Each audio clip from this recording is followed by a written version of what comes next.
찬송가 569장입니다. 569장 함께 찬송하도록 하겠습니다. 찬송가 569장입니다.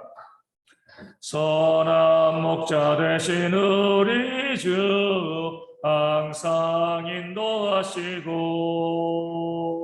푸른 풀밭 좋은 곳에서 우리 먹여주소서. 선한 목자 구세주여 항상 인도하소서. 선한 목자 구세주여 항상 인도하소서. 양의 문이 되신 예수여 우리 영접하시고 길을 잃은 양의 무리를 항상 인도하소서. 선한 목자 구세주여 기도 들어주소서. 선한 목자 구세주여 기도 들어주소서. 흠이 많고 약한 우리를 용납하여 주시고 주의 넓고 크신 은혜로 자유 얻게 하셨네. 선한 목자 구세주여 지금 나아갑니다. 선한 목자 구세주여 지금 나아갑니다. 일찍 주의 뜻을 따라서 살아가게 하시고 주의 크신 사랑 베푸사 따라가게 하소서. 선한 목자 구세주여 항상 인도하소서.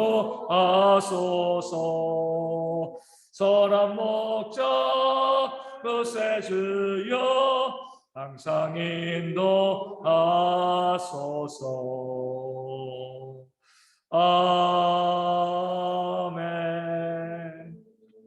사도신경으로 우리 신앙을 함께 고백하겠습니다. 나는 전능하신 아버지 하나님 천지의 창조주를 믿습니다. 나는 그의 유일하신 아들 우리 주 예수 그리스도를 믿습니다. 그는 성령으로 잉태되어 동정녀 마리아에게서 나시고 본디오 빌라도에게 고난을 받아 십자가에 못 박혀 죽으시고 장사된 지 사흘 만에 죽은 자 가운데서 다시 살아나셨으며 하늘에 오르시어 전능하신 아버지 하나님 우편에 앉아 계시다가 거기로부터 살아있는 자와 죽은 자를 심판하러 오십니다. 나는 성령을 믿으며 거룩한 공교회와 성도의 교제와 죄를 용서받는 것과 몸의 부활과 영생을 믿습니다. 아멘. 고린도전서 10장 23절 말씀입니다. 고린도전서 10장 23절 말씀입니다. 자, 말씀 읽어드리겠습니다. 모든 것이 가하나 모든 것이 유익한 것은 아니요 모든 것이 가하나 모든 것이 덕을 세우는 것은 아니니. 아멘. 사도 바울은 믿는 자들에게 구원받은 우리에게 신앙의 자유가 있다는 것을 늘 강조하고 말씀하고 있습니다. 오늘 말씀에 뭐라고 나와있죠? 모든 것이 가하다. 모든 것을 할 수가 있다는 거죠. 그러니까 믿는 우리 가운데는 신앙의 자유가 있기 때문에 못할 것이 없습니다. 모든 것이 우리에게 가하다. 이렇게 이야기할 수가 있는 겁니다. 물론 우리가 이것을 가지고 그럼 우리가 죄를 지어도 되겠네요. 죄도 가한 것 아닙니까? 이렇게 생각하시면 안 되는 거죠. 죄에 대해서는 뭐예요? 죄를 짓지 않는 자유가 있는 거예요. 죄를 지을 수밖에 없는 것은 자유가 아니거든요. 그러니까 선한 일을 할 수 있는 자유, 또 죄를 피하고요, 죄를 짓지 아니하고 멀리하는 자유, 이것이 진짜 자유가 되어지는 겁니다. 모든 것이 가하다고 해가지고 내가 어쩔 수 없이 죄를 지을 수밖에 없다는 것은 내가 강한 것이 아니라 내가 종으로서의 삶을 살아가는 겁니다. 그런 면에서 모든 것이 가하다는 것은 선한 일을 위한 모든 것들을 우리가 다 할 수 있다, 이런 의미를 가지고 있는 겁니다. 그런데 오늘 말씀에 뭐라고 나왔죠? 모든 것이 가하지만 모든 것이 유익한 것은 아니다. 그러니까 선하다고 하는 모든 것들이 나는 선해 이렇게 하지만 여기에서 멈출 것이 아니라 그 선한 것이 과연 내 개인과 가정과 교회 공동체와 사회 가운데 유익한 것인가, 이것을 바라볼 수 있어야 되는 거죠. 또 모든 것이 가하나 또 모든 것이 덕을 세우는 것은 아니다. 그러니까 유익하다는 것이 곧 덕을 세운다는 거죠. 내가 선한 거야, 이게 옳은 거야, 내 옳음을 주장하고 내 선한 것을 이야기하면서 무엇인가에 나아갈 때 그 선하다고 모든 것들이 프리패스 되어지는 것은 아니죠. 아무리 선하다 할지라도, 아무리 옳게 보여도요, 이게 과연 우리에게 유익한 것인가, 우리 공동체 가운데 덕을 세우는 것인가, 이것을 바라볼 수 있는 신앙의 지혜가 우리 가운데 있어야 됩니다. 여기에서 실패한 교회들이 지금 이 세상에, 이 땅 가운데 너무나 많이 있음을 우리가 보게 되어집니다. 모든 것이 가하지만 그것이 덕을 세우는 것도 아니고요, 유익을 세우는 것도 아닌 그런 대표적인 모습을 보여주는 것이 바로 욥의 세 친구죠. 그 세 친구는 욥에게 가서요, 죄를 지으려고 간 것은 아닙니다. 어떻게 해서건 우리가 선한 일을 해야지 우리가 욥을 충고하고 그의 죄를 깨닫게 알게 하고 그것을 통해서 그가 그 죄 가운데서 돌이키면 그것이 그에게 유익하지 않겠는가, 그런 마음을 가지고요, 선의 마음을 가지고 욥을 찾아가서 그에게 정말 오랜 시간 많은 말들을 통해서 네가 범죄했으니까 하나님께 회개해, 이런 말을 욥에게 전해주었습니다. 하지만 과연 그것이 유익한 것이었는가? 그렇지 아니하죠. 덕을 세우는 것인가? 그렇지 아니합니다. 하나님께 그들은 다 책망을 받았습니다. 자신들의 생각으로는요, 이것이 선한 것이고 이것이 옳은 것이고 이게 좋은 것이라고 생각했지만 하나님의 관점으로 봤을 때는요, 유익하지도 않고요, 덕을 세우는 것도 아니기 때문에 그들이 생각했던 선한 것은요, 올바르지 않은 것이었음을 욥은 우리 가운데 보여주고 있습니다. 이런 욥의 친구들의 모습들이 우리 공동체 가운데도, 이 땅의 공동체 가운데도 참 많이 보여주고 있습니다. 늘 내가 봤을 때 옳은 것들, 내가 봤을 때 선한 것들, 이게 옳은 거야, 이게 선한 거야, 그 옳음을 가지고 그 선함을 가지고요 나가다 보니까 어떤 일이 벌어지죠? 그 공동체 가운데 다툼과 싸움이 벌어지는 거예요. 그것이 과연 그 공동체에게 유익한 것인가, 그 선한 것인가?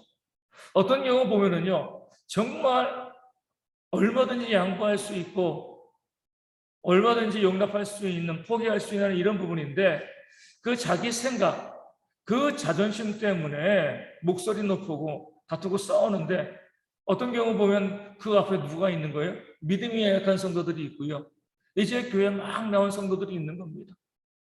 그런 사람들 앞에서 내가 옳다고 내 주장, 내 고집 내세우면서 다투고 싸우면 그 심령들은 뭐 하는 거죠? 잃어버리는 거죠. 그러니까 그것을 생각하지 않아요. 내가 봤으니까 옳은, 내가 보기에 선한 거니까 이것을 반드시 주장해야 돼, 이것을 이야기해야 돼, 모든 것이 가해, 그런 마음 가지고 자기 생각, 자기 주장을 마음껏 쏟아붓고 이야기하는데 공동체들을 무너뜨리고요, 성도들의 마음에 상처를 주는 일들이 이 땅 가운데, 이 땅의 교회들 가운데 너무나 많이 벌어지고 있습니다. 싸움이 없는 교회가 있나요? 그런 교회 없어요. 그럼 싸울 만한 것으로 싸우는 교회 있나요? 그런 교회도 없습니다. 정말 싸울 만한 것들, 진리 때문에 싸우는 교회들은 거의 없어요. 뭐 때문에 싸워요? 자기 자존심 때문에, 자기 이익 때문에, 자기 생각과 자기 고집 때문에 싸우고, 그로 인하여서 덕을 무너뜨리고요, 유익을 상실케 하고 공동체에 상처를 주고 결국 하나님 앞에 심판받는 그런 어리석은 성도들이 이 땅 가운데 너무나 많이 보여지게 됩니다. 그렇기 때문에 그 교회의 문제를 가지고요, 성도들의 문제를 가지고 세상의 법정에 가가지고 호소하고 이야기하고 다투고 싸우고 늘 교회 가운데서 자신의 옳음 때문에 그 공동체의 분위기를 무너뜨리고요. 그 공동체의 힘을 약하게 하는 그런 어리석은 일들이 이 땅 가운데 자행되어지는 겁니다. 모든 것이 가한 것은 맞아요. 하지만 내가 하는 말과 이 행동, 모든 것이 과하지만 이게 과연 우리 모두에게 유익한 것이냐? 이 교회의 덕이 되어지는 것인가? 여기까지 생각할 수 있는 지혜가 있어야 돼요. 내가 말하고 내가 행동하는 것이 이게 옳은 거야. 여기에만 멈추시면 안 돼요. 모든 것이 가다는 것. 하지만 여기 멈출 것이 아니라 그럼 내가 말하고 행동하는 것이 정말 얼마나 선하고 얼마나 유익하고 얼마나 덕이 될 것인가 한 번은 멈추어 보고요. 생각하고 난 다음에 말하고 행동해도 늦지 않습니다. 그럴 때에 우리 가정도 또 이 교회 공동체도요. 더욱더 믿음 가운데 유익을 누리면서 더불어 든든히 세워지는 그런 역사가 있게 되어질 줄로 믿습니다. 우리 말씀에 나와 있는 것처럼 듣기는 어떻게 해요? 속히 빨리 하고 말하기는 더디하라. 말과 행동이 우리가 조급하게 되었을 때에 반드시 우리 가운데 문제가 발생하고요. 공동체가 아픔을 겪고 있었다는 그 사실을 기억하시고 우리 교회에 있는 모든 성도들이 충분히 생각하고 충분히 기도하고 말하고 행동할 수 있는 그런 지혜가 우리 가운데 있어서 이 교회가 하나님 보시기에 정말 아름다운 공동체로 온전히 세움받는 역사가 있도록 함께 기도해 주시면 감사하겠습니다. 더위입니다. 많은 분들이 힘들어하고 있는데 우리 어르신들과 우리 어린아이들이 이 더위를 잘 이길 수 있도록 위하여 기도해 주시고요. 어제 문자 보낸 것처럼 우리 김정미 집사님 아버님이시죠. 또 오정도 집사님 또 이제 장인 되시는데 어제 소천하셨습니다.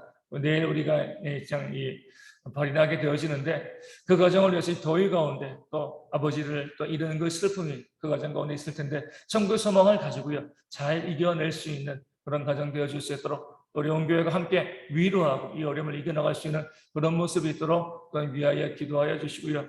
우리 성도들 가운데 육신의 질병으로 또 삶의 문제로 힘든 많은 성도들이 있습니다. 그래서 먼저 한수 집사님과 또 조선옥 전사님과 주님의 박명선 사모님 위해서 특별히 기도해 주시고 우리 노유신 목사님과 여러 가지 질병으로 힘들어하는 모든 주의 백성들이 그 삶의 문제 가운데 기도함으로 회복되어지는 그런 역사를 경험할 수 있도록 우리 함께 이 아침에 기도하도록 하겠습니다. 기도문 하시겠습니다.